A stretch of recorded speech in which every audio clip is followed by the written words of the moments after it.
Isaac Newton dijo una vez, lo que sabemos es una gota, lo que no sabemos es un océano. Muy buen día tengan todos ustedes. Somos el equipo 4 que está integrado por Emiliano Mosqueda, mucho gusto. Ivette Martínez, un gusto. Soy Samantha Orozco, todo un gusto. Hola, ¿qué tal? José Calderas. Sara Montenegro, un gusto estar con ustedes. Carlos Andrés, un gusto. Jorge Aguilar, un placer. Y yo, su servidora, Flor Pimentel. El día de hoy explicaremos el tema de volumetrías por precipitación. Esperamos que sea de su agrado. Introduciéndonos al tema, primero hay que saber ciertos conceptos para entenderlo mejor, respondiendo a la pregunta que dice, químicamente, ¿qué es la volumetría? Sabiendo que la volumetría es el proceso que permite medir y determinar volúmenes, en el terreno específico de la química, la volumetría es el proceso que se lleva a cabo para realizar un análisis de tipo cuantitativo. Y como hay varios tipos de volumetrías, nos especificaremos en las que son por precipitación, que consisten en añadir a la solución problema una cantidad de un reactivo de concentración conocida, que se consume por la sustancia a analizar, formando un precipitado, para lo cual es necesario añadir un indicador colorido, que indique el punto final de la reacción de reactivo medido con exactitud, esperando que la precipitación se complete y titular con bureta el exceso con el titulante adecuado. Aunque para este punto ya debes de haber pasado en tu curso por procesos de titulación, te recordaré cómo es que te debe de hacer. Como podemos observar en la imagen, la titulación se lleva a cabo de esa manera. Como primer paso, sería colocar el material en su lugar, poniendo la bureta en unas pinzas de mariposa boca abajo, donde la boca de la bureta y la boca del matraz Erlenmeyer, que estará abajo de ella, estén al mismo nivel, donde cabe destacar que la solución titulante estará en la bureta y la solución a titular en el matraz, donde la técnica más conveniente sería que con tu mano dominante tomes el matraz y con la otra ir abriendo la llave de la bureta poco a poco, mientras vas mezclando de forma circular las dos sustancias que se encuentran en el matraz hasta llegar al punto preciso de la titulación. El valorante se encuentra en la bureta y es añadido a la solución que contiene el analito, justamente con el indicador, en este caso que se encuentra en el matraz, para así poder distinguir la concentración que se quiere conocer. El uso de indicadores químicos constituye una vía muy sencilla para la detección del punto final de volumetrías de precipitación. Puedo distinguir aquellas que dan lugar a formación de un compuesto colorado, ya sea sólido, método de Moore, o en disolución, método de Wolfram, y aquellos que absorben sobre el precipitado en el punto final de valoración, método de Fajas. La mayoría de aplicaciones de la volumetría de precipitación implican al catión plata en la reacción de valoración, por lo que se le llaman valoraciones argentométricas. Bueno, recordando las volumetrías por precipitación, que es cuando se forma un precipitado insoluble entre el analito y el agente valorante al estar en contacto. Esto nos indica que pues va a llegar poquito a poquito, gotita a gotita al punto final. Pero aparte del vire, ¿cómo podemos observarlo de otra perspectiva, de otra manera? ¿Hay otra solución? Pues sí, hay otra solución con la curva de valoración. Esta permite que gráficamente podamos observar la variación de las concentraciones hasta que estos dos lleguen al punto final. Gracias a esta variación, pues obviamente se hace en esta curva una semejanza a lo que pasa con la volumetría de ácido base del pH, pero en lugar del pH se utiliza el px. El px es igual a menos logaritmo de la concentración de x. Y bueno, gráficamente en esta tablita que podemos observar aquí, es una comparación del mayor a la menor concentración, relacionando así la px del analito y la px del agente valorante. Bueno, pues se dividen en ciertos tipos de puntos. El número 1 sería el punto inicial, y aquí es cuando la concentración es 0, cuando aún no se ha añadido absolutamente nada del agente valorante. Después siguen los puntos intermedios, que es cuando la sustancia del patrón no es suficiente, por lo que hay un exceso de los halogenuros. Después se llega al punto de equivalencia, es decir, que ambas sustancias, tanto lo que está en la bureta, el agente patrón, y el compuesto que está en el matraz, en las alícuotas, donde están los halogenuros, llegan a un equilibrio. Esto se llama el punto de equivalencia, donde son iguales los equivalentes. Finalmente se llegan los puntos posteriores al punto de equivalencia, que es cuando se dice que hay un exceso. ¿Por qué? Pues porque ya la sustancia que contiene los halogenuros ya fue consumida, por lo que hay un exceso del patrón. En esta curva de valoración es muy importante la constante de solubilidad, ya que indica exactamente el tiempo pues del precipitado, cuál se va a precipitar o consumir primeramente que otro compuesto. En comparación, podemos observar esta imagen que va a estar apareciendo aquí, tanto el yoduro de plata como el bromuro de plata. Otro ejemplo es como el que estamos observando aquí abajo, ya que también tiene que ver con la KPS. La KPS es una expresión que es la saturación de electrolitos de una solución insoluble, ya que los iones en solución es pequeña, resultando soluciones diluidas. La KPS también tiene que ver con la temperatura, ya que entre más soluble sea el electrolito, menor concentración de iones es en una solución y menor concentración también es de la KPS. El producto de solubilidad KPS es el producto de las concentraciones molares de los iones existentes en una solución saturada, donde cada concentración es elevada a un exponente igual al respectivo coeficiente del ion en la correspondiente ecuación de disociación. En la imagen se puede apreciar un ejemplo de KPS, donde el carbonato de calcio es más soluble que el carbonato de bario, porque posee mayor valor de KPS. Cuando las sustancias comparadas poseen proporción en iones diferentes, la más soluble es aquella que representa mayor solubilidad. Los métodos volumétricos por precipitación principalmente usados son el método de Mohr, el método de Volhard, el método de Gay-Lussac, y posteriormente o menos utilizados están el método de Liebig y de Fajans. En el método de Mohr se emplea para la determinación de los halogenuros, cloro, bromo y yodo, principalmente para el cloro, como anión cloruro y usando un ion plata como valorante. La reacción de valoración da lugar a un precipitado de color blanco con la siguiente reacción, que es un ion de cloruro se une al ion plata y producen cloruro de plata. El punto final viene determinado por la formación de un precipitado rojo, que sería cromato de plata, que aparece cuando la precipitación de cloruro de plata está completa.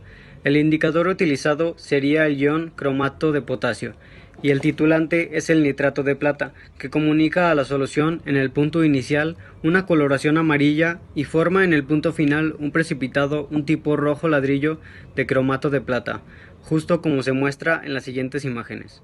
La concentración de cromato debe ser tal que la cantidad de cromato de plata que precipita sea la más mínima suficiente para producir un cambio de color visible llegando al punto de equivalencia. Un segundo precipitado de color distinto constituye la base de la determinación del punto final. La solución debe tener un pH neutro o cercano a la neutralidad. Un pH de entre 7.5 y 10 es adecuado para la determinación, ya que si este es mayor a 10, se corre el peligro de que precipite hidróxido de plata en vez del cromato en la reacción. Un mol de plata más un mol de hidróxido producen un mol de hidróxido de plata, y si este es menor a 7, el ion cromato interviene en los equilibrios que se muestran en la siguiente imagen, dando lugar a la formación de dicromato, por lo cual la cantidad de dicromato disminuye y el precipitado de cromato de plata se daría lejos del punto de equivalencia, esto produciendo grandes errores en el momento de hacer los cálculos de los cloruros. representado con las siguientes reacciones. Un mol de cromato más un mol de hidrógeno producen un mol de ácido crómico. Y cuando todo el halógeno ha reaccionado y en la solución hay un ligero exceso de iones plata, la formación del cromato de plata es permanente, lo que indica que el final de la reacción ha sido alcanzado. Un repaso rápido para llevar a cabo este método es el siguiente. Primero se tiene que medir el pH de la muestra, como ya se mencionó. Este tiene que estar en un rango de entre 7.5 a 10. Después se añaden 10 mililitros de la muestra a un matraz Erlenmeyer y se completa con agua destilada hasta llegar a los 50 mililitros. Se añaden 5 gotas del indicador ya mencionado cromato de potasio. Entonces se empezará con la titulación, liberando el nitrato de plata hasta llegar al final consiguiendo el color un tanto rojo esperado, y ahí finalizaremos la práctica. A continuación les explicaré cómo despejar y cómo se comprueba que los equivalentes son los mismos en el del nitrato de plata y del cloruro de sodio. Estos son equivalentes en el punto de equivalencia. He de añadir, en este problema nos marca que nuestra alícuota de cloruro con nuestro indicador que hace posible el vire es de 20 mililitros y nos dice que se gastó de nitrato de plata 23 mililitros. Se despeja ya que normalidad por volumen es lo mismo a un equivalente, así que tendríamos el volumen que se gastó, tendríamos la normalidad del cloruro y tendríamos el volumen de la alícuota, así que solo se despejaría. La normalidad es igual a la normalidad del cloruro de sodio por su volumen entre el volumen gastado, y pues nos da igual a un valor de 8.69 por 10 a la menos 3 normal. Y para finalizar podemos observar que aquí se está formando el precipitado blanco que nos mencionó nuestro compañero, y finalmente al gastarse los cloruros se forma el cromato de plata, que es lo que hace que el indicador es lo que hace para que se muestre el viraje por un precipitado. Para tener una resolución de estadísticas de datos, pueden hacer este proceso 3 veces, así ya tendrían diferentes resultados y lo podrían promediar. En el año 1878, Volhard introdujo un indicador alumbre férrico amónico o nitrato de hierro para la titulación de iones plata con una solución valorada de tiocianato de amonio, el cual funciona de la siguiente manera. A una solución que contiene iones plata se le agrega una pequeña cantidad de alumbre con una solución valorada de tiocianato de amonio. Estos complejos van a dar como resultado el tiocianato de plata color blanco. Cuando toda la plata se haya sustraído, un pequeño exceso de tiocianato va a reaccionar con los iones hierro 3 para dar así un complejo del tipo tiocianato de hierro color rojo.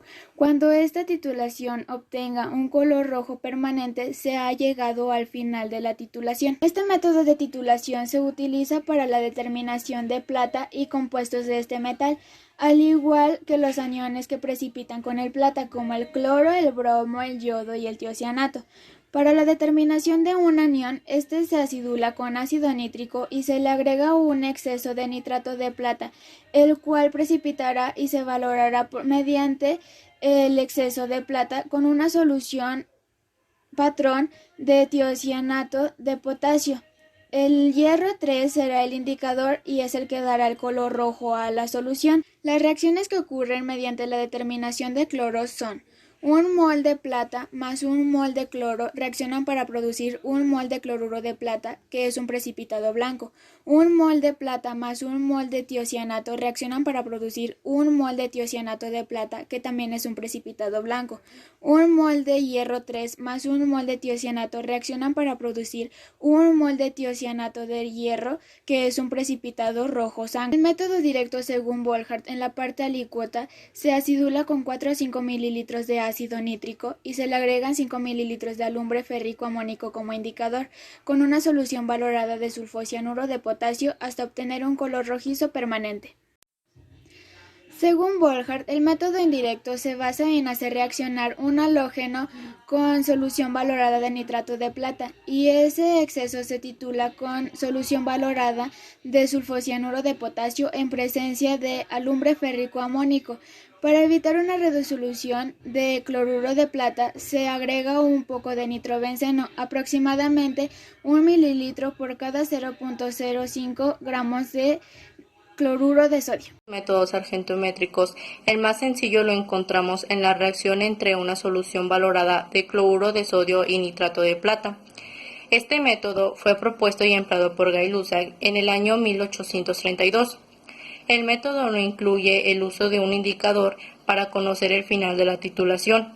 Mediante una solución valorada de cloruro de sodio se cuantea la solución de plata en solución, tomándose como un punto final de la reacción el momento en que deja de producirse el precipitado de cloruro de plata.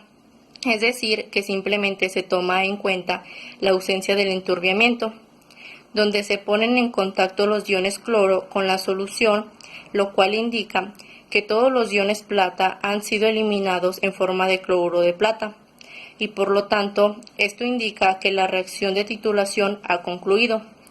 Este método, introducido por Gay-Lussac desde hace más de un siglo, es el más antiguo de los métodos volumétricos. Se funda en la reacción de 1 mol de cloruro de sodio más 1 mol de nitrato de plata. Reacciona para producir 1 mol de nitrato de sodio más 1 mol de cloruro de plata. En su forma primitiva, este método daba lugar a errores de importancia, pero se ha modificado hasta hacerlo uno de los más exactos en la volumetría. Bueno, para continuar, Fagens en el año de 1923, basándose en las propiedades de los coloides, propuso el implemento de colorantes orgánicos del tipo de la fluoroesceína y la rodamina 6G como indicador de absorción en titulaciones argentas. El funcionamiento de estos indicadores puede explicarse con el siguiente ejemplo.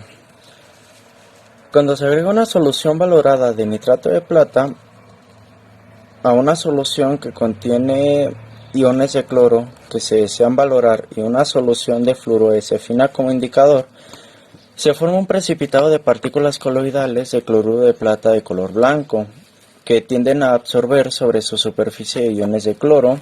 Se ha demostrado que los coloides tienden a absorber preferentemente a iones iguales a los de su fórmula.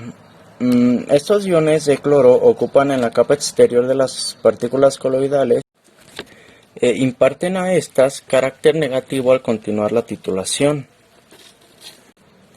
Llegará el momento en que todos los iones de la solución y los absorbidos por las partículas coloidales formen más cloruro de plata insoluble que tendrán que absorber, y no iones de cloro que no existen, sino iones puestos en ligero exceso en el punto estequiométrico. Estos impartirán al precipitado carácter positivo. Darán al precipitado antes blanco un color rosa lo suficientemente intenso para ser advertido fácilmente cuando el indicador se encuentre muy bajo en concentración. La fluoroesceína es un ácido que al disociarse da iones negativos absorbibles por el precipitado. En este tipo de indicadores de absorción radican dos condiciones fundamentales en la formación del precipitado coloidal, ya que en cuanto éste se transforme en conglomerados no coloidales, la absorción no se verifica a un grado lo suficientemente alto para advertir el cambio de coloración. Para asegurar la formación coloidal del precipitado, se emplea como coloide protector una solución diluida. El método de Liebig se obtiene a partir del punto final de los cianuros, lo cual el procedimiento hace que la propiedad del óxido cúprico destruya la materia orgánica para que se caliente y se transforme en el óxido de carbono y de agua. La materia que se decide analizar se tiene que pulverizar y después mezclar con el óxido de cobre para después calentarse hasta convertirla en combustión. Después de esto se pasan a unos tubos con agua y, y cloruro de cálcico para, para poderlos recoger para poderlos recoger, como se muestra en el apartado siguiente. Si a una solución de nitrato de plata se le quiere agregar cianuro, en esta reacción no va a ser posible, ya que tiene un exceso de iones de cianuro, y esta reacción es una formación soluble, de acuerdo a la reacción de aquí abajo. Como ustedes podrán ver, el precipitado de los cianuros, esto marca en su punto final. Las reacciones de precipitación se utilizan con tres fines diferentes en el laboratorio analítico. 1. Separación química. ¿Qué quiere decir esto? La separación física de distintos compuestos puede llevarse a cabo aprovechando la diferencia de solubilidad entre los compuestos sólidos. 2. Identificación de iones. Análisis químico o cualitativo. La presencia de una determinada especie química puede ponerse de manifiesto por la aparición de un determinado compuesto sólido. 3. El análisis químico cuantitativo. Algunas reacciones químicas de precipitación son la base de procedimientos volumétricos para la determinación de ciertos aniones y cationes. Los requisitos que ha de cumplir una reacción de precipitación para poder ser aplicada una volumetría son: ser cuantitativa. ¿Qué quiere decir esto? El precipitado formado debe ser suficientemente insoluble en las condiciones de la valoración. Ser estequiométrica. Esto quiere decir, reactivo y el analito han de formar un precipitado de composición fija y definida. A continuación les dejaré un ejemplo de esto. Ser rápida. De lo contrario, sería necesario alargar el tiempo entre adiciones de reactivo al medio de valoración y el punto final no se detectaría con nitidez. 4. Disponer de un sistema indicador para localizar el punto final. El número de indicador es pequeño, por ello a menudo se detecta el punto final vía instrumental, por ejemplo con dosímetros. Ya como repaso final para dar conclusión a este tema de volumetrías por precipitación, Gay-Lussac es por ausencia de enturbiamiento. ¿Qué quiere decir esto? Se agrega una solución y el punto final de esta es hasta que deje de haber enturbiamiento. Mohr. Se agrega gota a gota nitrato de plata en presencia de cromato de potasio que actuará como el indicador hasta que vire de color rojo. Volhard. Nitrato de plata analito. El exceso se titula con el indicador de alumbre férrico y al final se obtiene un vire de color rojo. En los métodos volumétricos que se explicaron anteriormente, podemos observar que una de las soluciones de valoración que se utilizan es el nitrato de plata. El nitrato de plata se debe de considerar con mucha precaución. ¿Por qué? Porque al inhalarlo o al tener contacto en la piel, esta puede causar irritación, ardor, salpullido, entre muchas otras consecuencias, por lo cual es mejor evitar estas y tomar sus precauciones. Sin olvidar que cada vez que se entra al laboratorio siempre se debe de tener su bata bien puesta, bien abrochadita, sus guantes de laboratorio y sus lentes de protección. Ahora sí, sabiendo todo lo anterior, muchísimas gracias por quedarte hasta el final del video. Dale like, pero principalmente lleva estos conocimientos en práctica en su debido momento. Si eres nuevo en el mundo de la química y estás en el proceso de titulación, te animo a que no tengas miedo a equivocarte. Como bien dijo las palabras de Henry Ford, el único error real es aquel del que no aprendemos nada.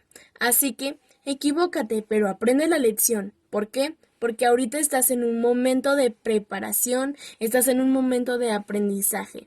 Atrévete a aprender. Esto sería todo de mi parte, de la parte de mi equipo, y muchísimas gracias por quedarse hasta el final del video. Dios los bendiga, nos vemos después.